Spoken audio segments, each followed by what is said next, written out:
நம்ம யசோதாம்மா வந்து ரொம்ப அழகாக சிறப்பாக பேசினாங்க. நம்ம யசோதாம்மாவுடைய பேச்சுக்கு மாற்று கருத்து நிச்சயமாக இருக்குது. என்னென்னா, எப்போவுமே ஒருத்தர் வாதிடணும் அப்படின்னு முடிவு பண்ணதுக்கப்புறம் எதிர்த்தாப்புல வாதிடுறவங்க யாராக இருந்தால் என்ன, அவங்கள வந்து நம்மளுடைய கருத்தை நம்ம கண்டிப்பாக நிச்சயமாக கரெக்டாக பதிய வச்சிடணும் அப்படின்னு நினைப்பாங்க. இப்போ வரப்போகிறவங்க நம்ம கவிஞர் ஆஹா ஜுனைதா அம்மா, எம்ஏ பிஎட், பரங்கிப்பேட்டையிலிருந்து. அம்மா வந்து எப்போவுமே ரொம்ப சிறப்பாக அவங்களுடைய பேச்சை நமக்கு கொடுப்பாங்க. இந்த முறையும் அதே மாதிரி அவங்க எடுத்துக்கிட்ட தலைப்புக்கு தகுந்த மாதிரி ரொம்ப சிறப்பான உரையை கொடுப்பாங்கன்னு நினைக்கிறேன். அம்மா, நீங்கள் உங்களுடைய உரையை தொடங்கலாம். அதுக்கு முன்னாடி அம்மா ஜீனத்தம்மா, இனிய மாலை வணக்கம் அம்மா. வணக்கம் அனைவருக்கும். நல்லா இருக்கீங்களா? நல்லா இருக்கும்மா. அப்படியே இனிப்புல இருங்கம்மா. நம்ம ஜுனைதா அம்மாவுக்கு அடுத்து நீங்க அப்படியே உங்களுடைய உரையை தொடங்கிடலாம். இனிப்புல இருங்கம்மா. கேட்டுக்கிறேன். அம்மா, நீங்க உங்களுடைய உரையை தொடங்கலாங்கம்மா. மாத்தியோசி குழுமத்தில் பயணிக்கும் அனைத்து ஜாம்பவன்களுக்கும், எனது அன்பு சகோதரி ராணி அம்மா அவர்களுக்கும் மற்றும் நடுவர் ஐயா அவர்களுக்கும், எனது ஜீனத்தம்மாளை அவர்களுக்கு எனது சலாத்தினை கொண்டும் அனைவருக்கும் எனது வணக்கத்தினை கொண்டு என்னுடைய உரையை தொடங்குகின்றேன். நான் எப்பவுமே, நீங்க போன வாட்டிதான் சொன்னீங்க எப்பவுமே ஃபர்ஸ்ட்ல பேர் கொடுப்பீங்கன்ட்டு. இன்னைக்கு ஒரு விருது வழங்கும் விழாக்கு போனதுனால என்னால சரி முடியறதுக்காட்டி எப்படியாச்சும் போயிடலாம் அப்படிங்கிற நபர்தான் வந்தேன். நல்ல வேலை முடியாம இருந்துச்சு. ரொம்ப சந்தோஷம். உண்மையாவே நான் ரொம்ப வருத்தப்பட்டேன். என்னடா அம்மா வந்து இந்த டைம் பேர் கொடுக்கலையே அப்படின்னு சொல்லி ரொம்பவே வருத்தப்பட்டுட்டு இருந்தேன். வந்துட்டீங்க. எனக்கு அது ஒரு ரொம்ப மகிழ்ச்சி அம்மா. நீங்க என்னன்னா, நம்ம இதில் பார்த்தீங்கன்னா ஒரு சில ஆளுமைகள் வந்து தொடர்ந்து இப்போ பார்த்தீங்கன்னா இப்போ பேசுகிற எல்லாருமே வந்து தொடர்ந்து பேசிகிட்டு இருக்காங்க. ஜீனத்தம்மா வரைக்கும், இப்போ நம்ம யசோதம்மாவாகட்டும், எல்லாருமே புதுசாக நிறைய பேர் வர்றாங்க. இருந்தாலும் நம்ம பழைய ஆளுமைகள் பேசிக்கிட்டே இருக்கும்போது அவங்க வரல அப்படிங்கும்போது நமக்கு மனசுக்குள்ளே அந்த ஒரு பரிதவிப்பு இருக்கு இல்லையா, அடடா இவங்க வரலையே, இவங்க வந்திருந்தா இந்த தலைப்புக்கு இன்னும் நல்லா பேசியிருப்பாங்களே அப்படிங்கிற அந்த ஒரு எண்ணம் இருக்குது இல்லைங்களா. அந்த எண்ணம் எனக்கு இருந்தது. அதுதான், வேற ஒண்ணும் இல்ல. திருவண்ணாமலை வரைக்கும் கொஞ்சம் போற வேலை இருந்துச்சு. அதை முடிச்சிட்டு எப்படியோ முடிச்சிட்டு 8 மணிக்குள்ளாவது போயிடலாம் அப்படின்னு தான் நான் நினைச்சிட்டு வந்தேன். கடவுள் புண்ணியத்துல எனக்கு அதை கை கொடுத்துச்சு. சரி, இப்ப என்னுடைய வாதத்தினை நான் தொடங்குகின்றேன். இன்றைய உலகில வந்து இளைஞர்களுக்கு மிகவும் அவசியமானது உறவின் பெருக்கமா அல்லது அறிவின் பெருக்கமா, உறவின் நெருக்கமா அல்லது அறிவின் பெருக்கமா. எப்படித்தான் இந்த தலைப்புகள்லாம் நீங்க தேர்ந்தெடுக்கிறீங்கன்னு தெரியல. ஒவ்வொரு வாரமும் ஒரு புதுமையை புகுத்திட்டு தான் இருக்கீங்க. இதுதான் அந்த மாத்தியோசி குடும்பத்தினுடைய ஒரு சூட்சம்னு நான் நினைக்கிறேன். நடுவர் ஐயா அவர்களே, இப்ப ஒரு வீட்டுக்கு வண்ணம் அடிக்கிறோம், ஒரு வீட்டுக்கு கலர் பெயிண்ட் அடிக்கிறோம்னு வச்சுங்க. இந்த கலரா பெயிண்ட் அடிக்கும் போது அந்த வீடு பார்ப்பதற்கு எப்படி இருக்கும்? பார்ப்பதற்கு ரொம்ப அழகா இருக்கும். அது மாதிரிதான் நம்மளுடைய உறவுகளும். ஒவ்வொரு உறவுகளுமே ஒவ்வொரு கருத்துக்களை சொல்லுவாங்க. இப்ப நம்ம யசோதா அம்மா சொன்னாங்க, ஆடையில இருந்து அறிவுல இருந்து ஒண்ணு சொன்னாங்க. அத நான் ஒண்ணுன்னா உங்களுக்கு நான் எடுத்து சொல்லணும்னு நான் விரும்புறேன். ஏன்னா வந்து ஆடை பாதி ஆள் பாதி அப்படின்னு சொன்னாங்க. அம்மா வந்து சொன்னாங்க, இந்த ஆடையை கூட வந்து சுட்டி காட்டுவது யாருன்னா நம்மளுடைய உறவுகள் தான். நம்மளுடைய உறவுகள் தான்.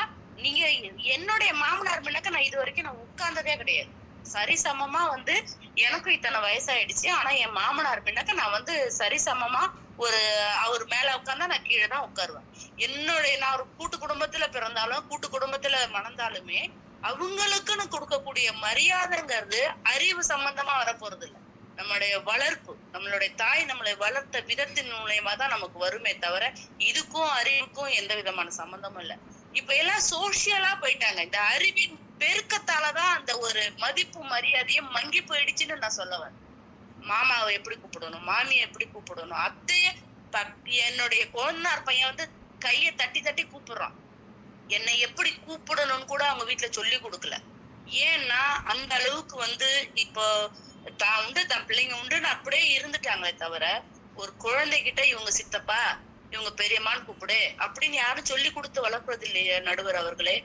உறவுகள் தான் மிக நெருக்கமானது. இந்த உறவுகளாலதான் ஒருத்தருடைய வாழ்க்கையில் நடைபெறக்கூடிய அனைத்து விதமான செயல்களுக்கும் உறவுகள் தான் அடித்தளமாக அமைவார்கள் என்பது மாற்று கருத்தே இல்லை. நடுவர் அவர்களே, நீங்கள் தீர்ப்பை எக்காரணத்தை கொண்டும் மாற்றி விடாதீர்கள். ஒரு வெளிநாட்டுக்கு போறோம், நீங்களே இப்ப வெளியூர்ல இருந்து வர்றீங்க. இன்னைக்கு நான் ஏன் அங்க போறேன், இன்னைக்கு நான் தொடர் வண்டியில வந்துட்டு இருந்த உறவுகளை நடுவர் அவர்களே, ஒரு நல்ல படிச்ச பையன் நல்ல டிப் டாப்பா ட்ரெஸ் பண்ணிருக்கான், பேக் மாட்டிருக்கான்.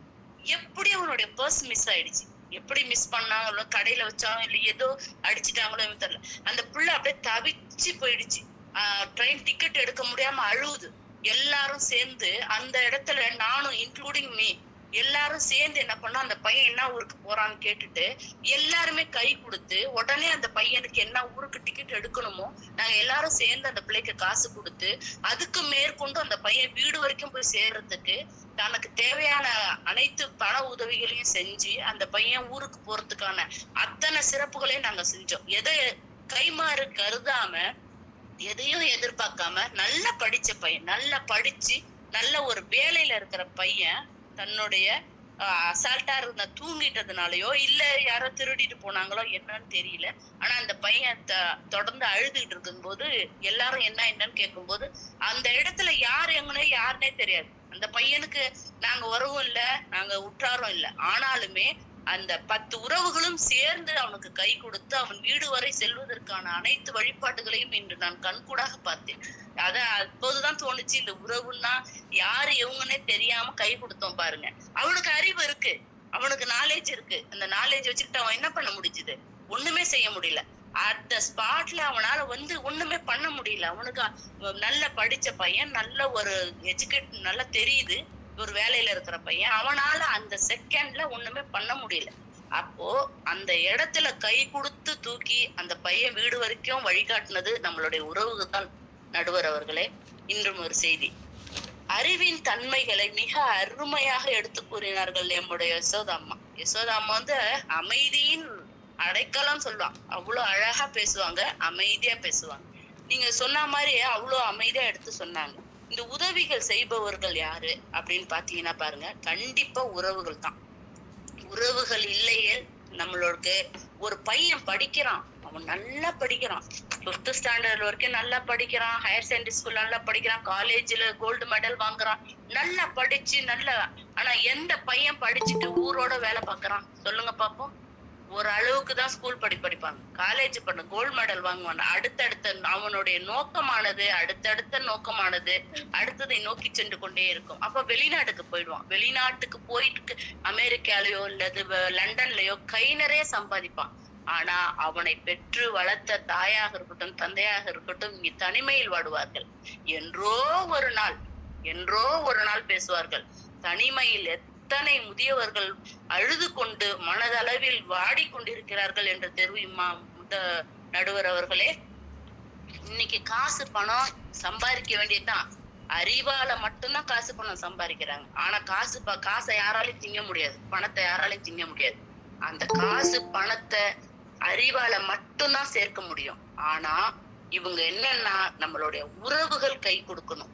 ஊர்ல இருந்துட்டு நீ 100 ரூபாய் சம்பாதிச்சு கொடுத்து 10 ரூபாய் நீ சேர்த்து வச்சு 10 ரூபாய் குடும்பத்துக்கு கொடுத்து 10 ரூபாய் தாய் தகப்பனுக்கு கொடுத்து நீ பகிர்ந்து கொடுக்கும் போது, தம்பி நீங்க வெளிநாட்டுல போய் எவ்வளவு கஷ்டப்பட்டு சம்பாதிச்சாலும் சரி, அம்மா சாப்பிட்டியா, அப்பா சாப்பிட்டியா, மாத்திரை போட்டியா, என்ன செஞ்ச, இன்னைக்கு என்னம்மா செஞ்ச, எவ்வளவோ விஷயங்கள் இருக்கு. நல்லா இருக்கேன்னு முதல்ல கேட்டு பாருங்க, ஆட்டோமேட்டிக்கா அவங்க தானா பேச ஆரம்பிச்சிருவாங்க. விஷயமே இல்லைன்னு நீங்க நினைச்சிட்டு இருப்பீங்க, ஆனா அங்க சொல்றதுக்கு பல விஷயங்கள் இருக்கும். இந்த உறவுகள் ஆனது மிகவும் உறவுகள் தரக்கூடிய வலியை யாராலும் தர முடியாது. உறவுகளால பெறக்கூடிய ஒரு உணர்வுகளையும் யாராலையும் பெற முடியாது.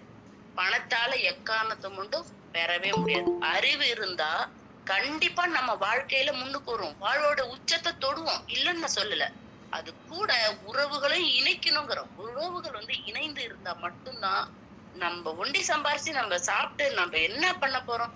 இன்னைக்கு இவ்வளவு பெரிய வீடு கட்டுறோம், 3 அடுக்கு 4 அடுக்கு வீடு கட்டுறோம்.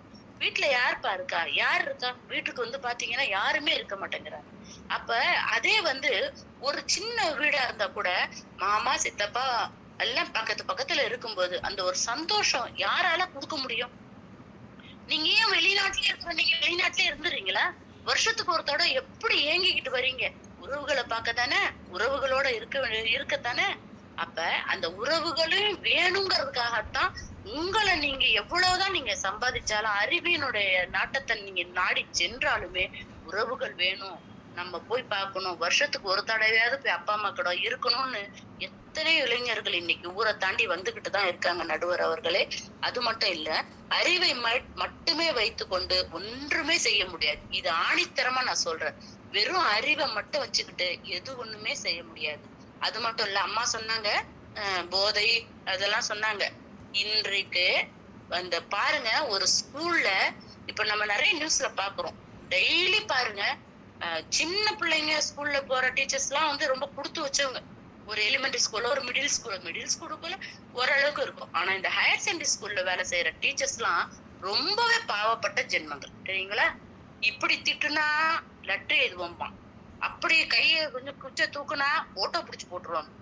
இதுக்கும் என்ன சொல்லுவாங்க, ஆடவும் முடியாம, அசைய முடியாம, மெல்லவும் முடியாம, முழுங்கவும் முடியாம எத்தனை ஆசிரியர்கள் எவ்வளவு தெரியுமா அவதிப்பட்டுக் கொள்கிறார்கள். ஆனாலும் மாணாக்கர்களிடையே ஒரு சுமூக உறவு வைத்துக் கொள்கிறார்கள். அந்த உறவை வைத்துக் கொண்டுதான் அந்த தன் பக்கம் அந்த மாணவர்களை இழுத்து அவர்களுக்கு நல்லது எது கெட்டது எதுன்னு அவர்கள் போக்கிலேயே போய் சொல்லி கொடுக்கறதுனால மட்டும்தான் அவன் ஒரு நேரம் வாத்தியார் பேச்சு கேட்கலனாலும் ஒரு நேரம் கேட்பான். சார் சொன்னது சரியாதான் இருக்கு அப்படின்னு யோசிச்சு பார்ப்பான். அப்ப அவங்களுக்குள்ள ஒரு சுமூக உறவானது அங்க 8 நாள் மட்டும்தான். இந்த தப்ப செய்யறான்னு எல்லாருக்குமே தெரியும். அவன் அவன் அவன் அப்ப அவனுக்கு அறிவு இல்லாம அவன் செய்யல. அவன் அந்த வயதுக்குள்ள அறிவு அவனுக்கு இருக்குத்தானே. அது தவறுன்னு தானே தெரிஞ்சு செய்யறான். தப்பா தெரியாம செஞ்சா அது தப்பா இருக்கான். தப்புன்னு தெரிஞ்சுதானே அந்த பசங்க செய்யுதுங்க. அந்த செய்யக்கூடிய பசங்களை கூட ஒதுக்கி வச்சிடாம அந்த பிள்ளைங்களை மனம் போன போக்குல அவனை இழுத்து அவனுக்கு எந்த அளவுக்கு எப்படி அட்வைஸ் பண்ணும். பேரண்ட்ஸ் சொன்னா கேட்பானா, இல்ல நாமளே கூப்பிட்டு சொன்னா கேட்பானா, இல்ல அவனுங்க ஃப்ரெண்டுங்களுக்குள்ளேயே கூப்பிட்டு, டேய் உன் ஃப்ரெண்டு இப்படி இருக்காண்டா, நீ கொஞ்சம் யோசிச்சு சொல்லுடா அப்படின்னு நம்ம வந்து என்ன செய்யறோம், அந்த தப்பான வழிக்கு அவன் போகாம அவனை நிலைநிறுத்தி காட்டும். இதுக்கு நிச்சயமா உறவின் நெருக்கம் தான் இளைஞர்களுக்கு முக்கியம் தேவைங்கிறேன். அது இன்றைய காலகட்டத்துல நல்லா யோசிச்சு பாருங்க. இன்றைய காலகட்டத்துல வெறும் பணம் மட்டுமே வாழ்க்கை அல்ல, பணம் மட்டுமே வாழ்க்கையும் அல்ல. அதை மட்டுமே வைத்துக்கொண்டு ஒன்றும் செய்யவே முடியாது.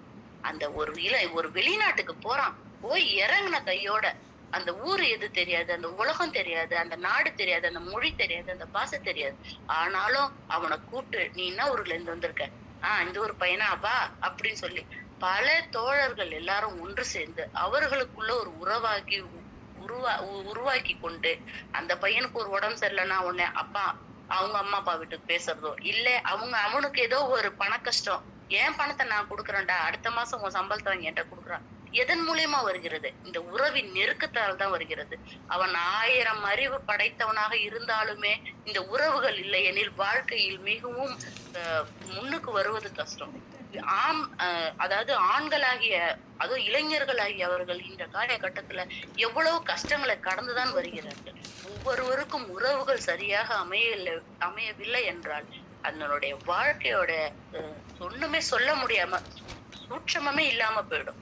அவனுடைய வாழ்க்கையே பூஜ்யமா போயிடும். அவன் வீட்டை விட்டு ஒண்ணுமே தெரியும். வெறும் அறிவை மட்டுமே வச்சுக்கிட்டு அவன் என்ன பண்ண முடியும்? நல்ல படிச்சு நல்ல ஒரு அறிவோட இருக்கிறான்னா கூட அவனுக்கு அந்த உறவுகள், சுற்றி உள்ள உறவுகளும் சமுதாயமும் அந்த அவனை சுற்றி உள்ள ஒரு இது வந்து அவனுக்கு சரியா அமையணும். அமைஞ்சாதான் அவனுடைய அறிவை அதை பயன்படுத்த முடியும். வெறும் அறிவை மட்டும் வச்சுக்கிட்டு மக்கள் இல்ல, உறவு இல்லை அப்படின்னா அவனால அதை பயன்படுத்தி பிரயோஜனமே இருக்காது அப்படின்னு சொல்ல வருகிறேன். அடுத்து பாருங்க, இந்த அதாவது என்ன சொல்றாங்கன்னா, உறவு போதை மருந்துன்னு சொன்னாங்க. போதை மருந்துன்னா அது இன்னைக்கு வந்து காலகட்டத்துல நான் அரசாங்கத்தை கோச்சிக்கிறதா இல்ல நம்மளுடைய ஆடவர்களை கோச்சிக்கிறதா அப்படின்னு எனக்கு தெரியல. எக்காரணத்தை கொண்டும் நான் யார் மேலயும் தப்பு சொல்ல வரல. ஒரு பையன் குடிக்கிறான் அப்படின்னா அவன் வந்து யார பார்த்து குடிப்பான், யார பார்த்து செய்வான் அப்படின்னா கண்டிப்பா அவங்க வீட்டுல இருக்கிற அப்பா அம்மாவை பார்த்துதான் அதை கத்துப்பான். ஆனாலும் ஒரு சில பிள்ளைங்க என்ன செய்வாங்க அப்படின்னா, தன்னுடைய தகப்பன் தான் அப்படி ஆயிட்டாரு, தன்னுடைய தகப்பனாலதான் இந்த குடும்பம் அப்படி கஷ்டப்படுது, நம்ம அதுக்கு அந்த மாதிரி இருக்கக்கூடாது அப்படின்னு சொல்லிட்டு அவன் என்ன செய்வான்னா சில பேரை பார்த்தாலுமே அந்த ஒரு தப்பான வழிக்கு போகக்கூடாதுன்னு சொல்லுவாங்க. அப்ப அந்த ஒரு உறவுகள் எல்லாருமே என்ன செய்வாங்க, "உன் அப்பா அப்படி செஞ்சுட்டான், உன் அப்பா அப்படி இருக்கான், அவன மாரி நீனும் ஆயிடாத, அவன மாரி ஆயிடாதன்னு" நெறைய பேர் அவனுக்கு நல்ல புத்தி சொல்லுவாங்க. சொல்லும்போது தான் அவன் அத உணர்ந்து, நம்ம தாய் தகப்பன் நம்ம தகப்பன் செஞ்ச தப்ப நம்ம செய்யக்கூடாது அப்படின்னு சொல்லிட்டு, அவன் அந்த ஒரு நல்ல ஒரு வழிய தேடி வருவான். நடுவர் அவர்களே, இந்த உறவுகள் மட்டும் நெருக்கமாக இல்லை என்றால், அவரால் வாழ்க்கையில் முன்னேறி பயணத்தை தொடர முடியாது என கூறி, எனக்கு வாய்ப்பளித்தமைக்கு நன்றி கூறி இடம் சாருகிறேன். நன்றி, வணக்கம். அம்மா மிகச் சிறப்பாக பேசுனீங்கம்மா. ரொம்ப அருமையாக இருந்தது. என்னென்னா இன்றைய இளைஞர்களுக்கு எது தேவை அப்படிங்கிறத ரொம்ப அழகாக உணர்ந்து பேசுனீங்க. மிக்க மகிழ்ச்சி அம்மா. நடுவரையா, நம்ம அம்மாவுடைய பேச்சு எப்படி இருந்தது, அவங்க எந்த மாதிரி அவங்களுடைய கருத்தை எடுத்து வச்சாங்கன்னு நீங்கள் தாங்க ஐயா சொல்லணும். வணக்கம். அந்த சுனைதா வந்து ரொம்ப அருமையா பேசினாங்க. அவங்க முகத்துல வந்து அதாவது ஒரு கவலையோட அந்த ஜீவரேகை ஓடுது. என்னன்னு கேட்டா, இந்த உலகத்துல இளைஞர்கள் வந்து உறவோட நெருக்கத்தை புரிஞ்சிக்காம எவ்வளவு தூரம் எல்லாம் சீர்பட்டு போறாங்க, கெட்டு போயிருக்காங்க. ஆஹா, ரொம்ப அழகா சொன்னாங்க. அந்த வீட்டுக்கு வர்ணம் அடிக்கிறதுல இருந்து தொடங்கி கடைசியில உறவின் அந்த ஒழுக்கம் வரை ரொம்ப அருமையா பேசினாங்க. அவங்க வந்து இத பேசுறதுக்காக அவங்க பேசினாங்களா, இல்ல ஒரு சமுதாய சீர்திருத்தத்துக்காக பேசினாங்களா அப்படிங்கறது நம்ம கருத்துல கொள்ள வேண்டிய அளவுக்கு இருக்குது. ரொம்ப அழகா சொன்னாங்க. அதாவது இந்த உறவுகளோட மன வலி அது வந்து நம்ம தெரிஞ்சுக்கிறப்ப தான் தெரியும். அதோட உணர்வுகளோட வழியும் நம்ம புரிஞ்சுட்டு அது தெரியும். அந்த உறவு என்பது அப்படி நம்ம உள்ளார்ந்த நெஞ்சோடு இதயத்தோடு மனதோடு கலந்தது, வாழ்க்கையோடு இணைந்தது அப்படின்னு சொல்லி ரொம்ப அருமையா சொல்றாங்க. அவங்க வந்து இந்த கைமாறு கருதாம அந்த பஸ் நிலையத்துல இளைஞர்களுக்கு கொடுத்தது இதெல்லாம் வந்து பெற்றோர் குடும்பத்தார்களுடைய உறவுகள் அல்ல, மனித இனம் மனிதருக்காக சேர்க்கக்கூடிய அந்த உறவுகள். அது வந்து ரொம்ப அதிகமா இருந்தா தான் இந்த மாதிரி அனாதைகள்ங்கிறதே இருக்க மாட்டாங்க அப்படிங்கிற ஒரு கருத்தை அதான் கருத்து மூலம் ரொம்ப அருமையா வலியுறுத்தினாங்க. அதான் அனுபவம் தான் உறவு அப்படிங்கிறது ரொம்ப அருமையா சொன்னாங்க. அறிவை மட்டும் வச்சுட்டு எதையும் செய்ய முடியாது, பணம் மட்டும் பெருசு இல்லை, அது வந்து வாழ்க்கைக்கு அது மட்டும் போதாது, உறவுகளும் அவசியம். அந்த உறவுகள் நமக்கு தான் இருக்கணும். ஏன்னா சாதாரணமா மனிதர்கள் எப்படி வாழ்ந்துக்கலாம், ஆனா இந்த இறுதி காலத்துல நம்ம கூட ஒரு உறவுகள் இல்லைன்னா அது எவ்வளவு தூரம் நம்ம மன வருத்தத்தை கொடுக்கும், கண்ணீரை சிந்தும். அத நம்மளுடைய இறுதி யாத்திரை கூட ஒருத்தர் வரலினா எவ்வளவு தூரம் சங்கடமாகும். அதற்கெல்லாம் முக்கிய காரணமா இருப்பது உறவு தான். இப்ப காகங்கள் கூட கூடி உறவுகளை அழைக்குது, ஆனா மனிதர்கள் அந்த உறவு என்பது ரொம்ப குறைஞ்சு போச்சு. அதனாலதான் இந்த போதை, இந்த மத்த குறைகள் எல்லாம் உருவாயிட்டு இருக்குது. அதை கூட திருத்துறதுன்னா அந்த நண்பர் மூலம் அல்லது தாய் தந்தர் மூலம், ஆசிரியர் மூலம், நட்பு வட்டாரத்து மூலம் நம்மளால செய்ய முடியும். அப்படி இருக்க வேண்டிய உறவு இப்ப இல்லாம போயிடுச்சு. எனவே இந்த உறவு என்பது ரொம்ப நெருக்கமா அதிக அளவு இருந்தா நாட்டுல அல்லது சமூகத்துல இளைஞரிடையே என்ற குற்ற செயல்களும் நடைபெறாது. அதற்கான ஒரு உறுதியாக உறவின் நெருக்கம் இருக்கும். அதை நாம் அனைவரும் கடைபிடிக்க வேண்டும் சொல்லி ரொம்ப பிரமாதமா அருமையா பேசியிருக்காங்க. அவங்களுடைய கருத்துக்கள் அவங்களுடைய உறவின் நெருக்கத்துக்கு ரொம்ப ஆணித்தரமான ஒரு வலிமையை சேர்த்திருக்கிறது. ரொம்ப சிறப்புமா, ரொம்ப பாராட்டுறோங்களா. நன்றி நன்றி. நன்றிங்கய்யா. நீங்களும் அம்மாவோட பேச்சு எப்படி இருந்ததுன்னு சொல்லி ரொம்ப அழகாக அந்த ஊமைகள் எல்லாம் எடுத்து எடுத்து நீங்கள் சொல்கிறது ரொம்ப சிறப்பாக இருக்குதுங்கய்யா. நன்றிங்கய்யா.